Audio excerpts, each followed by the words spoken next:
शेतकऱ्यांसाठी एक अतिशय महत्त्वाची बातमी। शेतकरी कर्जमाफी जी 30 जूनला होणं अपेक्षित होतं ती आता 5 जुलैला होणार असल्याची माहिती राज्याचे कृषी मंत्री दत्तात्रय भरणेंनी दिलेली आहे। उद्याची कर्जमाफीची डेडलाईन ही आता पुढे जातेय, त्यामुळे 5 जुलै नंतर शेतकऱ्यांना आता कर्जमाफीचा लाभ मिळणार आहे। शेतकऱ्यांसाठीच्या आज दिवसभरातील महत्त्वाच्या झटपट बातम्या। पेरण्यांची लगबग सुरू, राज्यात अनेक ठिकाणी जोरदार पावसाची नोंद। पुरेसा पाऊस पडल्याने पेरणीच्या कामांना आला वेग, मात्र काही ठिकाणी अद्याप पावसाची आतुरता लागलेली आहे। राज्यातील विभागनीय झालेली पावसाची नोंद तुम्ही या ठिकाणी पाहू शकता। अवकाळी पावसामुळे नुकसानग्रस्त शेतकऱ्यांना मिळाला दिलासा। माहे मार्च 2026 दरम्यान राज्यातील अकोला, बुलढाणा व भंडारा या जिल्ह्यामध्ये झालेल्या अवकाळी पावसामुळे नुकसान झालेल्या शेतकऱ्यांना शासनामार्फत 13,27,98,000 रुपये इतका निधी शासनामार्फत मंजूर करण्यात आला आहे। लवकरच पात्र शेतकऱ्यांच्या खात्यामध्ये होणार जमा। याविषयीचा GR शासन निर्णय प्रकाशित करण्यात आला आहे। जुलैच्या दुसऱ्या आठवड्यात मिळणार कर्जमाफी योजनेचा लाभ। पुण्यश्लोक अहिल्यादेवी होळकर शेतकरी कर्जमुक्ती योजनेचा लाभ प्रत्यक्षामध्ये शेतकऱ्यांना देण्यात येत असून अनुदानाचे पैसे थेट शेतकऱ्यांच्या खात्यामध्ये होणार जमा। जून सरला, कुठे मुसळधार तर कुठे कोरडेच। विदर्भातील शेतकऱ्यांची नजर अजूनही आहे आकाशाकडे। काही जिल्ह्यांना पावसाचा दिलासा तर कुठे खरीपांच्या आशा अद्याप अंधांतरी। असमान पावसामुळे बळीराजांची चिंता कायम। दिलासा, अवकाळीग्रस्त शेतकऱ्यांना नुकसान भरपाई मंजूर। एप्रिलमधील अनुदान मंजूर। बीडसह छत्रपती संभाजीनगर, लातूर व जालना या 4 जिल्ह्यांना 2 कोटींचा निधी मंजूर करण्यात आला आहे। लाभार्थ्यांच्या खात्यात महाडीबीटीद्वारे थेट रक्कम होणार जमा। कधी मुसळधार तर कधी खंड, पावसाच्या बदलत्या पॅटर्नने शेतकऱ्यांची चिंता वाढविली। यावर्षीचा जून महिना जवळपास कोरा गेल्यामुळे काही शेतकऱ्यांना दुबार पेरणीच्या संकटांना सामोरे जावे लागत आहे। पावसाळ्यामध्ये काळीचा धोका वाढतो। दूषित पाणी ठरू शकते आरोग्यास हानिकारक। पावसाळ्याला सुरुवात झाल्याने कावीळसह विविध जलजन्य आजाराचा धोका वाढू शकतो। त्यामुळे नागरिकांना शुद्ध पाणी पिणे, स्वच्छता राखणे आणि आजाराचे लक्षणे दिसताच तातडीने डॉक्टरांकडे जाण्याचा सल्ला आरोग्य विभागामार्फत देण्यात येत आहे। मुंबईसह राज्यातील 24 जिल्ह्यांना पावसाचा येलो अलर्ट जारी। विश्रांतीनंतर राज्यामध्ये मान्सून पुन्हा सक्रिय होणार। भारतीय हवामान खात्यामार्फत पुढील 2 दिवस राज्यातील विविध जिल्ह्यांमध्ये विजांच्या कडकडाटासह पाऊस पडण्याची शक्यता देण्यात येत आहे। नियमित कर्जदार शेतकऱ्यांनाही प्रोत्साहनपर 50,000 रुपयांचे मिळणार अनुदान। पीक कर्जाची उचल करून नियमितपणे परतफेड करणाऱ्या शेतकऱ्यांना आता 50,000 रुपयांचा प्रोत्साहनपर अनुदान देण्यात येत आहे। जिल्ह्यात कांदा दरात सुधारणा, सरासरी 3,000 रुपयांचा टप्पा झाला पार। सध्या राज्यातील सर्व कृषी उत्पन्न बाजार समितीमध्ये कांद्याला समाधानकारक बदल दिसून येत आहे। उत्कृष्ट दर्जाच्या कांद्याला 2400 ते 3100 रुपये प्रति क्विंटलचा मिळत आहे दर। नाशिक जिल्ह्यातील अपडेट। ज्याने पेपर काढले त्यानेच फोडले, TET पेपरफुटीचे आंतरराज्यीय रॉकेट सक्रिय। तिघांना कोठडी तर 2 आरोपी फरार। पेपरफुटी प्रकरणामुळे जवळपास 6 लाख शिक्षकांचे भवितव्य धोक्यात। चियाच्या दरात सुधारणा, आवक मात्र घटली। गत आठवड्याच्या तुलनेमध्ये 250 रुपयांनी झाली वाढ। वाशिम कृषी उत्पन्न बाजार समितीमध्ये चियाला सध्या 19,125 रुपये प्रति क्विंटलचा मिळत आहे कमाल दर। शेतकऱ्यांना दिलासा। जून अखेरही पावसाची ओढ, बळीराजावर दुबार पेरणीचे सावट। राज्यामध्ये जूनच्या पहिल्या 15 सरासरीपेक्षा 74% कमी पावसाची झाली नोंद। शेतमजुरांच्या हाताला काम नाही, तसेच जनावरांचा चारा, पिण्याचे पाणी आणि जलसाठ्याचा प्रश्न झाला गंभीर। जून अखेरही पावसाची ओढ, बळीराजावर दुबार पेरणीचे सावट। राज्यामध्ये जूनच्या पहिल्या 15 सरासरीपेक्षा 74% कमी पावसाची झाली नोंद। शेतमजुरांच्या हाताला काम नाही, तसेच जनावरांचा चारा, पिण्याचे पाणी आणि जलसाठ्याचा प्रश्न झाला गंभीर। पेरणीच्या तोंडावर DAPसाठी शेतकऱ्यांची तारांबळ। यावर्षी राज्यातील अनेक जिल्ह्यांमध्ये DAP व युरिया खताची टंचाई सुरू आहे। तसेच शेतकऱ्यांना खते खरेदी करताना अनावश्यक खतांच्या लिंकिंगमुळेही शेतकरी झाले त्रस्त। निधीच्या लालसेपोटीच खासदार फुटले, उद्धव ठाकरे यांची माहिती। परभणी धाराशिवमधील जाहीर सभेमध्ये पक्षांतर करणाऱ्यावर केली टीका। गद्दारीच्या मुळावरच घाव घालावा लागणार असेही त्यांनी सांगितले. घर कर्जासाठी ITR भरला, लाडक्या बहिणीचा लाभ बंद झाला. चांगले घर आणि व्यवसाय उभा करण्यासाठी राष्ट्रीयकृत बँकाकडून कर्ज काढावे लागते व त्यासाठी ITR भरल्याशिवाय बँका कर्ज देत नाही. परिणामी अनेक बहिणी लाडक्या बहीण योजनेपासून वंचित झाल्या आहे. कपासीचे क्षेत्र घटणार, सोयाबीन मका मात्र वाढणार. गेल्या वर्षी याच वेळी 90% अधिक क्षेत्रावर पेरण्या उरकल्या होत्या. मात्र यावर्षी एल निनोचे सावट असल्यामुळे पावसाचा खंड पडत आहे.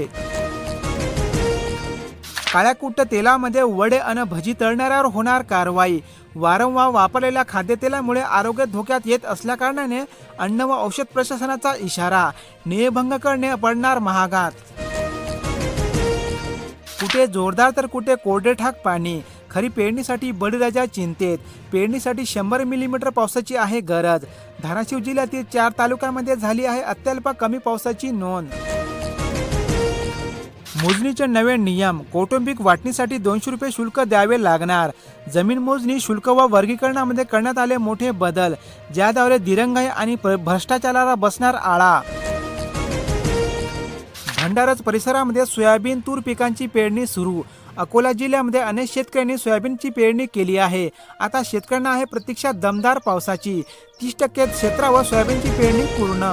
रुग्णालयांची सक्ती नाही चालणार. आता कुठूनही औषधी खरेदी करता येणार. FDAचा दणका. रुग्णालयाच्या मेडिकलमधून औषधी घेण्याचा आग्रह धरल्यास होऊ शकते कारवाई. प्रिस्क्रिप्शन नातेवाईकांच्या हातात देणे बंधनकारक. 3-4 महिन्यापासून वृद्धपकाळ योजनेचे अनुदान रखडले. संजय गांधी निराधार, श्रवण बाळ व इंदिरा गांधी निराधार योजनेचे अनुदान अजूनपर्यंत मिळाले नसल्यामुळे ज्येष्ठ नागरिक आले निराशात. जिल्ह्यात पुढील 3 दिवस पावसाचा येलो अलर्ट जारी. जुलै महिन्याच्या पहिल्या आठवड्यामध्ये पावसाचा जोर अधिक वाढणार असून नागरिकांना काळजी घेण्याचे केले आवाहन. कुठे दमदार पाऊस तर कुठे प्रतीक्षा कायम. शेतकऱ्यांचे डोळे आभाळाकडे. काही भागामध्ये दिलासा, अनेक ठिकाणी पेरण्या खोळंबल्या. खरीप हंगामावर अनिश्चिततेचे सावट. जळगाव जिल्ह्यातील अपडेट. कांद्याला 31 रुपये किलोचा दर. सभापती गंगाधर बेळकर यांची माहिती. आवक वाढवूनही बाजारपेठेमध्ये तेजी कायम. परराज्यातून मागणी वाढल्याने कांद्याचे भाव वाढले. चांगल्या प्रतीच्या कांद्याला सध्या 31 रुपये किलोचा मिळत आहे दर. बिल्ला नाही कानाला, मुकावे लागेल लाभाला. 12 अंकी इयर टॅगिंगमुळे मालकी हक्क तपासता येणार. राज्यातील सर्व गाय व म्हैसवर्गीय पशुधनासाठी इयर टॅगिंग कानातील ओळख बिल्ला लावणे आता अनिवार्य केले आहे. हळद सोयाबीन पेरण्याची शिवारामध्ये वाढली लगबग. विदर्भातील यवतमाळ जिल्ह्यामध्ये पुरेसा पाऊस पडल्याने शेतकऱ्यांनी पेरणीच्या कामांना वेग दिला आहे. तालुक्यामध्ये सोयाबीन हळद पीक मोठ्या प्रमाणावर लागवड सुरू. कापूस उत्पादकता अभियान सुरू. शेतकऱ्यांना मिळणार मार्गदर्शन.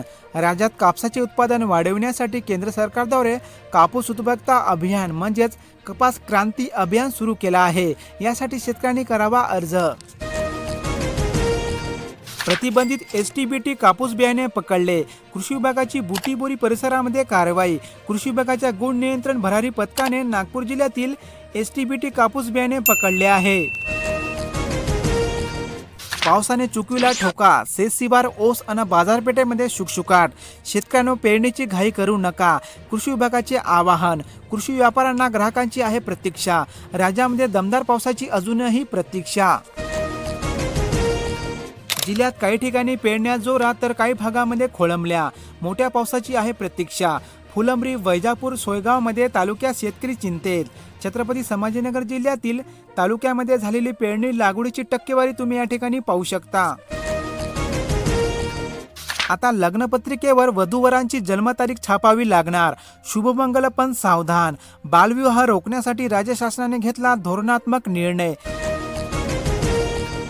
3.5 महिन्यापासून नवीन गॅस जोडणी देण्याची प्रक्रिया झाली ठप्प. हजारो ग्राहक प्रतीक्षेत. घरकुल लाभार्थी व स्थलांतरित कुटुंबियांची होत आहे प्रचंड गैरसोय. राज्यामध्ये अजूनही गॅस सिलेंडरची टंचाई कायम. शिक्षकांना BLO कामाची सक्ती. शैक्षणिक गुणवत्तेचा प्रश्न येरणीवर. राज्यातील शिक्षकांना निवडणूक आयोगाचे व जनगणनेचे अतिरिक्त कामाचा भार पडत असल्याने शिक्षक झाले त्रस्त. पेरण्या खोळंबल्या, शेतकऱ्यांच्या नजरा आभाळाकडे. नांदेड जिल्ह्यात मागील 3 ते 4 दिवसापासून पावसाने पुन्हा दांडी मारली आहे. नांदेड जिल्ह्यात खरीपातील पेरण्या आतापर्यंत 11% झाली आहे. कर्जमुक्ती योजनेसाठी आधार लिंकिंग व ॲग्रिस्टॅक महत्त्वाचे. शासनाने जाहीर केलेल्या कर्जमुक्ती योजनेचा लाभ प्रत्यक्षामध्ये आता शेतकऱ्यांना देण्यात येत आहे. त्यामुळे शेतकऱ्यांनी आपले आधार कार्ड बँक खात्याशी लिंक करून घ्यावे. मठा तालुक्यात गोड ऊसाची कटू कहाणी. महावितरणाचा शॉकने 25% ऊस वाढला. मठा तालुक्यामध्ये वीज संकटामुळे शेतकरी झाले हवालदिल. सौर पंपही ठरते निष्प्रभ. नुकसानग्रस्त पिकांचे तात्काळ पंचनामे करा, शेतकऱ्यांची मागणी. साखरेच्या दरात तेजीचा उंचांक तर सोने चांदीमध्ये मंदी. बियाणे खरेदीसाठी शेतकऱ्यांची गर्दी. 4200 ते 4400 रुपयेपर्यंत साखर प्रति क्विंटल बाजारामध्ये उपलब्ध आहे. APL शेतकऱ्यांसाठी मिळाले 4.25 कोटी रुपयांचे अनुदान. रक्कम थेट बँक खात्यामध्ये होणार जमा. अनेक जिल्ह्यांमध्ये सोयाबीनच्या दरात थोडीफार वाढ झाली आहे. राज्यातील विविध बाजार समितीमधील वाढलेले सोयाबीनचे आजचे ताजे दर तुम्ही या ठिकाणी बघू शकता. अनेक जिल्ह्यांमध्ये हंगामाच्या शेवटेसरती कापसाचे दर वाढले आहे. राज्यातील विविध बाजार समितीमधील असणारे आजचे कापसाचे वाढलेले दर तुम्ही या ठिकाणी बघू शकता. राज्यातील अनेक जिल्ह्यांमध्ये कांद्याच्या दरात थोडीफार घसरण झाली असून राज्यातील विविध बाजार समितीमधील असणारे कांद्याचे दर तुम्ही या ठिकाणी बघू शकता. राज्यातील अनेक जिल्ह्यांमध्ये मक्याच्या दरात थोडीफार घट झाली आहे. राज्यातील विविध बाजार समितीमधील असणारे मक्याचे आजचे ताजे दर तुम्ही या ठिकाणी बघू शकता.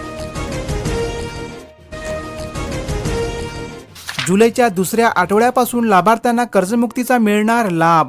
पुण्यश्लोक अहिल्यादेवी होळकर कर्जमुक्ती योजनेचा लाभ आता शेतकऱ्यांना प्रत्यक्षात देण्यात येत आहे. जुलैच्या दुसऱ्या आठवड्यापासून शेतकऱ्यांच्या खात्यामध्ये होणार लाभाची रक्कम जमा. पीक विमा धोरण कंपन्यांसाठी लॉटरी. शासनामार्फत राबवण्यात येणारी पंतप्रधान पीक विमा योजनेमुळे शेतकऱ्यांपेक्षा कंपन्यांनाच अधिक होत आहे फायदा. शेतकऱ्यांच्या हाती पडतोय भोपळा. पीक विम्याचे अनेक दावे अजूनपर्यंत रखडले. पाऊस लांबल्याने शेतकरी आले चिंतेत. पावसाने ओढ दिल्याने पेरण्या या व्हिडिओला शेवटपर्यंत बघितल्याबद्दल तुमचे आभार. अशाच प्रकारच्या झटपट बातम्या दररोज पाहण्यासाठी आपल्या या YouTube चॅनलला आत्ता सबस्क्राईब करा आणि रहा अपडेट. धन्यवाद.